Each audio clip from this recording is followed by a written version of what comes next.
Hi, everybody, and welcome to another episode of Book Goodies, our author series of podcasts. I'm your host, Deborah Carney, and today I have with me author Lucy Leitner. Hi, Lucy. How are you? Hi, I'm good. You have a very bizarre novel that is going to be fun to talk about. Why don't you introduce yourself and tell our listeners a little bit about yourself? Well, I studied writing in college. I went to the University of Pittsburgh, graduated in 2005, and got my master's in journalism after that. So I figured, journalism is not in the best state, so I should start writing fiction, which is exactly the opposite of all of my favorite writers from the 1960s, like Tom Wolfe and Hunter Thompson. But somehow that seemed to work for me. So basically now I'm still working. I work in marketing and I'm working on a second novel. We're doing promotions for this first one and running a couple blogs. One focused on film here in Pittsburgh, and the other just humor about zombies. That's pretty funny because it's like a zombie vampire craze has overtaken the country, and I'm like, what? I don't get it. But I like the way that you've taken it into a humorous vein, which makes it at least more tolerable. Instead of scaring kids to death, that there's actually zombies wandering around out there. So, all right. So tell us how you got the idea for your book. Well, the book is called Working Stiffs, and it's about zombies in the office. And I got the idea not from horror and not from zombies, but from actually working in an office. I was sitting in a workplace safety meeting, and they kept giving us all these situations that could happen, like really interesting ones like tornadoes, where they're very, very rare in the area and earthquakes were very rare in the area in Pittsburgh, Yeah. We're known for our earthquakes. And all of them basically had the same thing. They had the same pieces of advice. And my favorite one was if there is ever an outbreak of workforce violence, to barricade yourself in the conference room and stay there. which was basically, I thought to myself while I'm sitting at this meeting that, what do I need this training for? I've seen Night of the Living Dead. This is the exact same thing. So I just thought, what a perfect parallel that could be to make, the working stiffs actual working stiffs. So I came up with a plot about pretty much the book is satire, so it pretty much just had everything thrown in that I wanted to really to really poke fun at and satirize. So it took place at a pharmaceutical company where the CEO has been abducting the homeless off the street and injecting them with a serum that's supposed to make them slaves, but inadvertently turns them into flesh-eating zombies. And then they get loose, they storm the corporate headquarters, and all hell breaks loose, and it's zombies in the office, and a group of white-collar employees are left to fend off the zombies with an array of office supplies. I love it. They're throwing toner cartridges. They're shoving letter openers down their throats. Exactly. Staplers, there's lots of bludgeoning, because really these things aren't very good weapons. So. And the zombies are looking at the guys like, are you kidding me? But it does sound like a very, very fun premise and a very interesting premise for a book. Now, you were working full-time already when you were writing the book, correct? Mm-hmm. Yeah. So how did you fit your writing into your schedule? How did you time manage yourself? Well, by often being a very bad employee and doing a lot of writing while I should have been working, particularly when I'm kind of researching the office where I'm working, I would just sit there and I would take notes that would kind of be unfocused, and then they'd start forming characters. So I'd have just endless Word documents just filled with just typing. Maybe there would be a good quote that I wanted to use, or something that I just thought of this character and I'm thinking maybe I can fit him in somewhere. or some characteristics of the zombies, or some office behavior that I wanted to satirize. So I did a lot of working then, and then I was also, at one point, I was working, I was interning, and I was in graduate school. So It was, oddly enough, that's when I got most of the work done, when I was really focused on several projects all at the same time. Well, and it's funny sometimes how that works, because you have certain deadlines for certain things, and then you need an escape valve to be able to let off some steam while you're under the pressure for all those other projects. Absolutely. And that's definitely how it worked. I would just somehow allot time, and I would get lost in the story, and all of a sudden I would have maybe 20 pages written, and that's just how it came along. I like it. And this is one of the recurring themes that I'm finding with the authors that we're interviewing for this series of podcasts, is that many of them are what they call themselves accidental writers, or they plan to write something, but they had to write it in little bits and pieces, at the doctor's while they're waiting for their kids to at the dentist, or dance lessons, or something else. And a lot of writing takes place while you should be doing something else, or while you just have downtime that you want to put to some kind of use because your characters want to come out. Did you plan on? Well, obviously you were in school for journalism, and I got to tell you that a whole lot of people, including my son, went to college for journalism and end up writing fiction. Oh, yeah. Is there something about the journalism that makes you not want to continue writing journalism, or do you see too many good stories in real life that you need to fictionalize? Well, I'm seeing it just because I spent a whole summer studying the new journalists of the 60s. I just love that whole movement, and every single one of them, the reason why they wound up, and I studied creative nonfiction when I was in college, so that's, for the longest time, that's what I wanted to write. I wanted to be Hunter Thompson, so what I found by reading about all of them, from to Truman Capote and Joan Didion and all of those people, is that they all wanted to write fiction, but there was no money in it. There were no jobs. And now, since the newspaper industry seems to be collapsing so much, it seems somehow more stable to write fiction. That is pretty funny. And it is based in the way that people want to consume their information. It isn't that newspapers are no longer delivering a product that people want, but they're delivering it in the wrong way. People aren't, picking up the newspaper and taking it on the train into work anymore, partially because there's so many that are unemployed, and partially because they just, can't afford a paper, or aren't interested because they're focusing on other things. And everybody wants to just have their news delivered to them electronically now.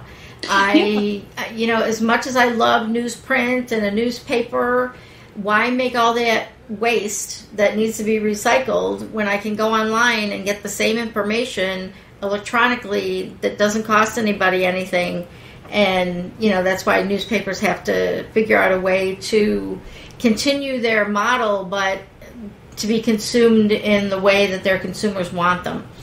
Yes, absolutely. And it's really difficult to justify paying for something when you can get it for free. So, well, and plus, all the stuff about being green. And, yeah, exactly. You do tons and tons of newsprint, and it's wonderful, and you flip through, and you read 3 stories, and then you put it down on the seat of the subway for someone else to go read until it ends up getting tossed out, and then boom, there you go. You just got more garbage.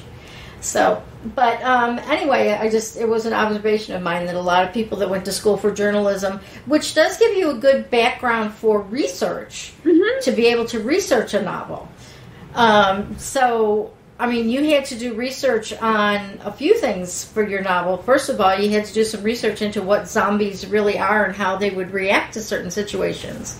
Yeah, and I had to do research on 2 kinds. There's predominantly there's a third kind of zombies that have just emerged, and those seem to be like the zombies of 28 Days Later, and who are infected that they're not dead. But I didn't look at those really at all. I was looking at the other two, which are the traditional Haitian zombies, which aren't flesh eating, and I think they can sometimes talk, but they are just made. They're basically man-made zombies purposely. They're just taking away someone's free will and enslaving them. So right. I kind of borrowed from Haitian folklore, and with the George Romero zombie, where he did take in, where he pretty much made ghouls into the new zombies. So I made the ghoulish behavior a side effect of the drug that was supposed to take them and enslave them. So those are the two that I kind of looked at. So I wanted to be pretty accurate to to what was the most common of both of those two schools of thought about zombies. Mm-hmm.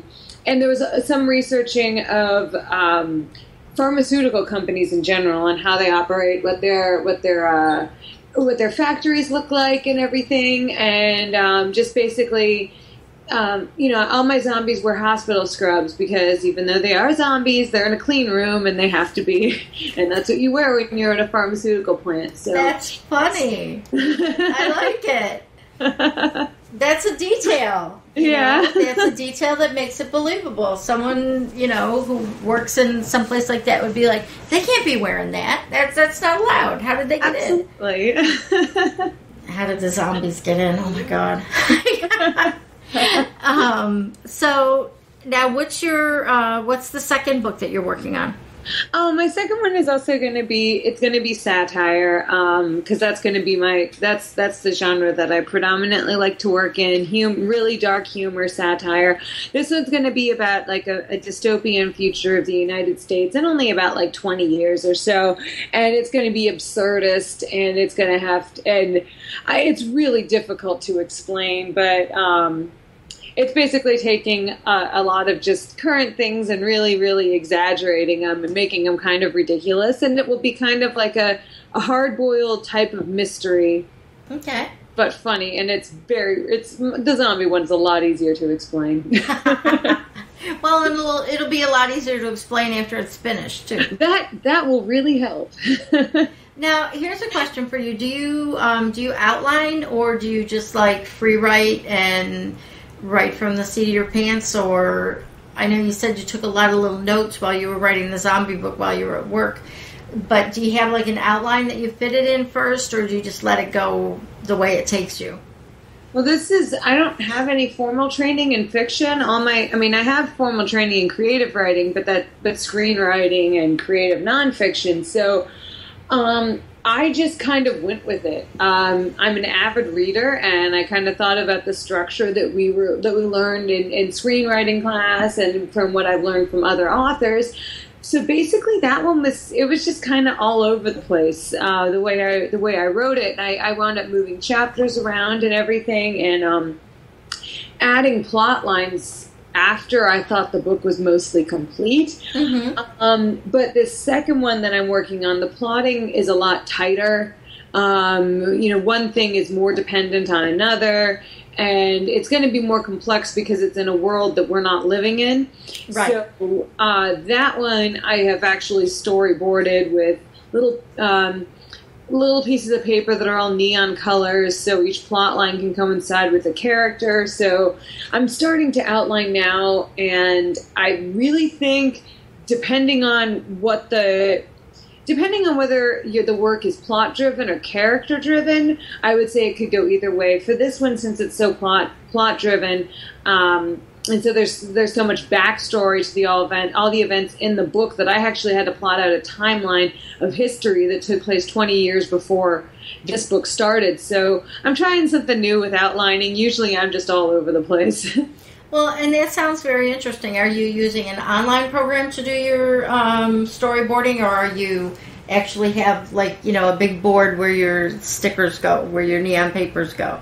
I have a couple bulletin boards with little thumbtacks sticking out of them. Nice. And you know what? I'm a very visual person, And there are some folks that have recommended some storyboarding software to me. And I'm like, yeah, I have to have that on the other computer screen because I would be too distracted if I were trying to storyboard and write. You know, you've got to be able to look at your storyboard while you're writing is my feeling. Yeah, that too. And you don't want to wind up spending that much time on your storyboard. It's just supposed to be a tool, you know? Yeah, I just want to be able to stick this here, stick that there, and this is where this is supposed to go. Oh, let's move this around, and then write it. So exactly. That's I completely agree. Now, you mentioned something about film in your introduction. How are you involved in film? Well, I run a blog. It's called Hollyburgh. It's about Pittsburgh is being called Hollywood East now by so many people because we have so many movies filmed here. Just Batman is in theaters now. That was filmed here last summer. So there's just this great emerging film and art scene in Pittsburgh right now. Okay. They put in an enormous soundstage in the city, and so I've just been writing a blog chronicling everything. I write about the huge budget movies that come through town, down to the little independent micro-budgeted movies that got their funding like $3,000 on sites like Indiegogo. So I just want, and student films and everything like that. So just writing about just in general what's going on in Pittsburgh and film. Okay. And then your other blog focuses on your books, or is it a different focus also? My other blog is called The Daily Ghoul. I don't have time to ever update it, but it is a it's a satirical newspaper that just takes basically the world as it is today if the zombies had been here. So it's funny. It's just basically things like, just basically goofy things. Like I write about hockey, instead of, there's not goons, but they, the New York Islanders have tried to entice fans by getting importing some actual ghouls and having them on their team. So basically, it's stuff like that. It's real lighthearted, goofy, and I really need to update it more. Okay. Well, now a lot of authors are building platforms for their books. Do you have a platform to market your book from, or how are you marketing your book? Well, basically, I have my journalism experience, so I'm pretty good with understanding the pitch letters and everything, and I've worked in public relations, so I'm just trying to establish. I'm trying to basically integrate everything I do, all my projects, and try to establish a name for myself by keeping up on free online PR tools and emailing relevant, blogs, websites, newspapers, radio stations, everything like that. And I have to build myself an actual website, but basically, I'm trying to build a following for some of my projects on social media and everything. And that's basically what I'm doing right now. And at the moment, that's basically it. And it's just, I've been jumping on all opportunities when there's this recent spate of, zombie attacks and everything. It's just, it's something that I'll jump on in a way to, joining conversations about it and making local radio appearances. So that's pretty cool. Now, tell us how you went about the process of finding your publisher. Well, I can't find this list anymore, but I went on the Horror Writers Association website. It's hwa.org, I think. And was just looking for horror publishers because there's just an abundance of these niche markets for fantasy, sci-fi, and horror. And I wanted to find a good publisher, and so I looked at the HWA approved list, and I found Necro Publications, and I looked at their site, and they were actively seeking submissions, and specifically they had a note on there that they wanted comedy, and they wanted humor books that were obviously horror. And so I sent it in last November 2011. And I heard back in late January saying that they wanted to publish my book, and it came out in June. That's beautiful, because that moved really fast. It kind of did, because I hadn't done any work on the book in something like 9 months and was just sitting there. So It could have gone faster if it wasn't for me. So now you went with what people are starting to call a boutique publisher, which is a publisher that specializes in a genre, which is great for you. So what types of services did they provide for you? Did you do your editing by yourself, hire an editor before you got the book to them, or did you have them do editing, or both? Well, my mother's a copy editor at National Geographic, so nice. She's been a proofreader for over 20 years, so she proofread it for me. That's awesome. Yeah, I had that. That was a great benefit. But they have editing. They have editors and proofreaders at the publisher, and they would have done it. But my mother got everything, and I think they might have found one semicolon that was wrong. Mm-hmm. The publisher's editors got to it, but I said that we would do it because I wanted to look through it again and just make sure there was nothing that I missed. But yeah, they did that. They took care of everything with the getting the book physically made and the ebooks and the listing and everything, and getting cover art. Since I'm in Pittsburgh and my publisher's in Florida, I took care of getting the photo taken for the book jacket. But everything else they did. Since I have a lot of contacts in the local media, I offered to take care of, any sort of local promotion. Okay. And then I've, with experience in PR and just, I kind of like doing this stuff, reaching out to other people via the internet and everything to try to promote it. Okay. That's really awesome too. So are you using a lot of social media? I'm trying to. I'm not the best with Twitter, but I'm learning. So I'm not as concise as I need to be. You're not the first author to tell me that. I have so many authors that I've interviewed that are like, Facebook is fine, but Twitter, I can't write anything in 140 characters. Well, that's not even so much of the problem for me. It's just that I'll say something witty and short, but I'm just pretty much just standing there waving my arms around yelling. That's basically how it comes across. So, but yeah, I'm trying. I'm really trying to learn. All right. And are you using anything like Goodreads or Library Thing, or there's a bunch of others that people have brought up to me, some of the book-specific social networks? It's not yet. These are things that I definitely have to look into. I'm planning to look into Goodreads this week. But I haven't been on the literary side of it so much. I've just mostly been using the general social media. But these are all more things that I'm going to get involved in when I have a couple hours to spare. Well, and we're going to be interviewing. I put another query in the same publicity newspaper that you found me in, newsletter online that you found me in, asking authors that are being successful using social media and Goodreads and those sorts of things. And I'll be starting to schedule those interviews probably in the next week or so. Oh, good. I'll listen. Well, yeah. I mean, it's something that is a resounding, consistently among authors, is that everybody... there's things like the going to the bookstores and doing the readings and doing the book signings and all that kind of thing.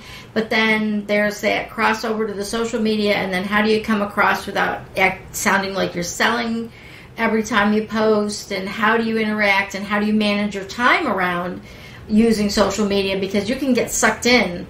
You read one thing, and then you read another thing, and then you read something that says go post here and go post there, and the next thing you know, 8 hours has gone by, and you're like, whoa, what did I do today? I put my links on some social media sites, and what's this going to get me? And you're not really sure.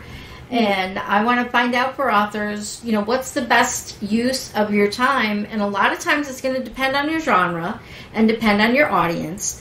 But, maybe it's a good idea to spend a lot of time on Goodreads or Shelfari or some other niche social media site in addition to your Facebook presence and, your own website. And I absolutely encourage you to create your own website so that for all your social media things, you have some place to send people. Because, everything you do on Facebook is on Facebook, but Facebook makes changes all the time. And, they may make a decision tomorrow that kills your page and you got nothing. So if you've directed everybody back to your own website, whether you add on to your, have your folks for your zombie book go back to the Daily Ghoul or whatever, just make sure you're sending people back to some place that you are in control of. So that you get those readers to get to know you better. Yeah, absolutely. It's something I need to do. I'm rather weak in my web design skills. It's gonna be it's one of those things that I'm just thinking, okay, this is going to be 60 hours. No. It isn't going to be that much at all. I can tell you right now from my own experience that, and there are places that can help you, and I don't want to pitch our own services, but we can direct you to people that can get a website built for you within a couple of days, and that is easy for you to update. Basically, you can take a blog and just use a different type of a template that turns it into a website with a blog at the back end. So that's that it isn't that tough. It's scary sounding, but it isn't all that bad. And there's a lot of people that'll do it for a reasonable price. I even know someone who will build your blog website for free as long as you buy hosting from them. So okay, I'll try and remember to shoot you that domain after in an email later and put it in the show notes for those of you that need a website built and you need to get it done fairly inexpensively by an author. So he's an author that has a service. Oh, cool.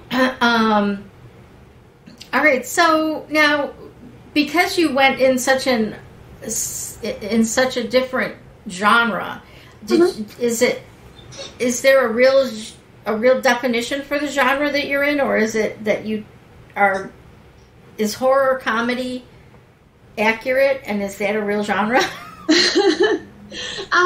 I think it is. Okay. That's how I've been describing it, because so much horror, especially a lot of the horror that's on these small publishers and everything, is so not mainstream. And by I mean by that is like that it can be really like extreme horror, and that doesn't describe mine at all.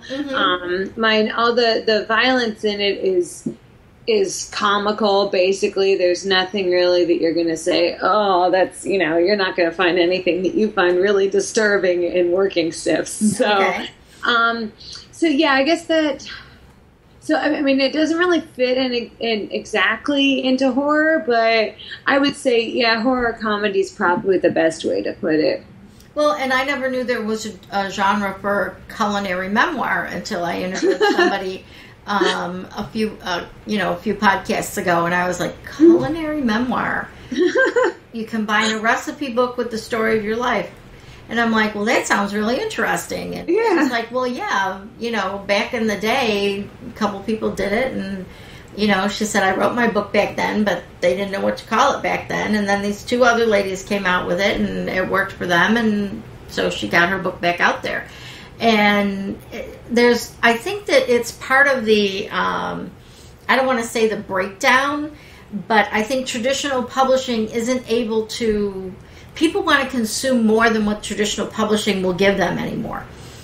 So, like, if you took your book to a traditional publisher, a big one, not the small specialty house like what you used, but if you took it to a big publisher, they would be wanting you to format it in a specific way and tell your story in a specific way that fits into their formula for where they saw your story as being.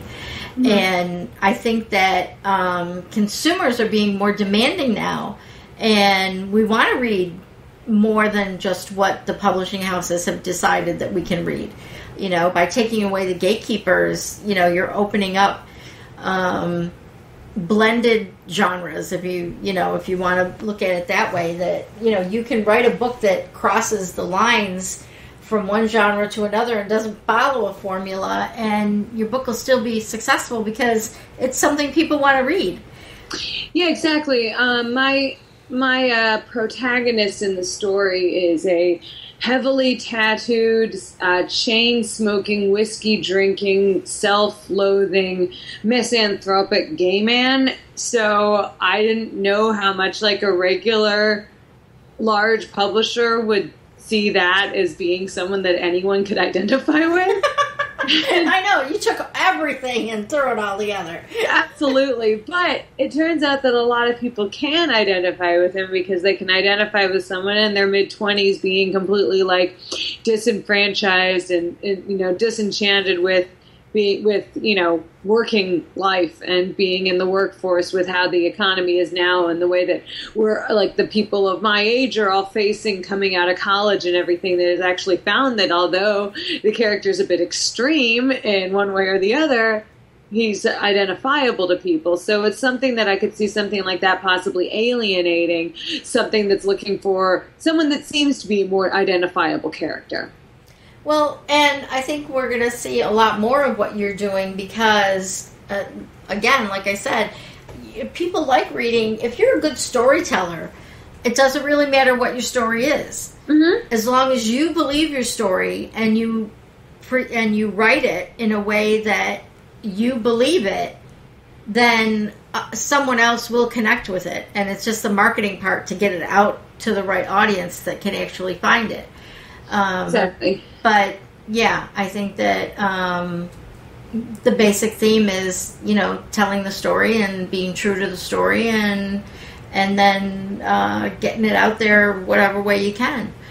Exactly. If you know how to write and everything, then there's no reason why you can't tell something completely different than and not a story, not a regular 3-act story in the traditional sense or anything. So I think that, I really enjoy these small press publishers. I enjoy finding completely new things and new ways of looking at writing and at novels. And you know what? Way back in the day, before there were writing classes and all that, there were classics that were written. Yeah. Nobody taught them how to write. Exactly. They just appeared. Nobody taught Shakespeare how to write. It was just he did it. And it's just been storytelling through the ages. And even though we can apply structure, doesn't mean we always have to.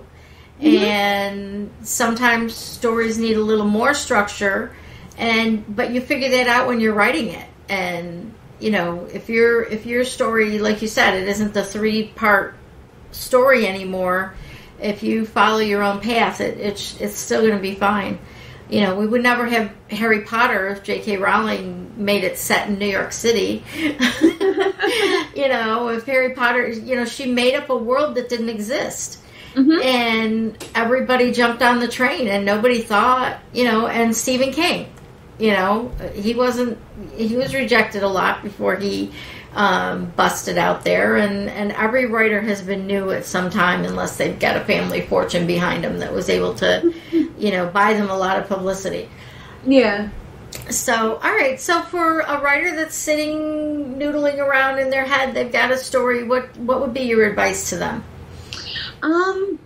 Basically start writing about it, start really thinking about it, and and if there's something that you're really passionate about writing, think of the best way to tell it. Mm-hmm. Because for so many things, like with my book, I wanted to write a zombie thing, and I was angry at my job, and I hated it, and so I wanted to write a zombie book, but then it just became funny. So I would think, can I kind of go the direction that the story takes you? And don't, I wouldn't set out with a vision of what it's supposed to be. Just, if you're still trying to, ram pieces in that don't really fit fit after the story starts forming. I would say making sure that you have it in the right way, because some things, if you are telling something that's really personal to you, maybe sometimes it's a good idea to write it as a memoir, but maybe sometimes it's a better idea to look at the larger issues that you're talking about and maybe put it in the context of something completely different. That's what's, just really, really try. See what fits. And if something's not working, it might not be the story, it might not be the theme, it might just be the way that you're telling it. That's excellent advice. There's so many people that I've interviewed that are like, yeah, the characters told me what they wanted written, and you go with the flow, and you might not know, like you said, even though you're storyboarding the next novel, there's room for change. You know how the timeline needs to be. But there are elements within that if the story takes off, you can adjust, and it's just that you need to listen to your inner voice or whatever it is that's telling you, what to write and how to write it. Yeah, exactly. I mean, I had the whole thing storyboard. I even started writing, and then all of a sudden, I just completely changed the character of the female lead and figured, hey, it makes a lot more sense if she's like this. So it happens. Yeah. Very cool. Well, I want to thank you so much for taking time out of your day to spend it with us and for our listeners to listen to you. Why don't you tell us where a lot of our folks are listening on like iTunes, so tell me where people can find you on the internet. I know you don't have one individual site, so go ahead and give us a couple of your websites. Well, you can find me on Twitter at Lucy Leitner 13. That's my Twitter account. And then I have a Facebook page right now for the book that's just facebook.com/workingstiffsbook. And then my Hollyburgh blog, which is probably not relevant to most of your listeners. You never know. You never know. I have a theory that 1 out of every 5 people is connected to Pittsburgh in some way. So for those 20%, it is hollyburgh.wordpress.com right now, and the Daily Ghoul is just dailyghoul.com. And my domain name is bought and paid for. There's just no site there. That will be lucyleitner.com. All right. Well, maybe we can help you out with that. Thank you again for joining us. And for all of our listeners, thank you for listening. And we would love it if you listen to this on iTunes, or, you're listening on somebody's computer, that you... come on over to BookGoodies.com, BookGoodies, BookGoodies.com, and do a search for Lucy Leitner or for Working Stiffs, and her post will pop up with the show notes, and you can leave comments, ask questions, and if you would like to be a guest on our podcast, go up to the top of the page of BookGoodies and click on the Contact Us. And you can either request to be a guest, recommend someone else be a guest, or ask us a question that we can use as a topic for a future podcast.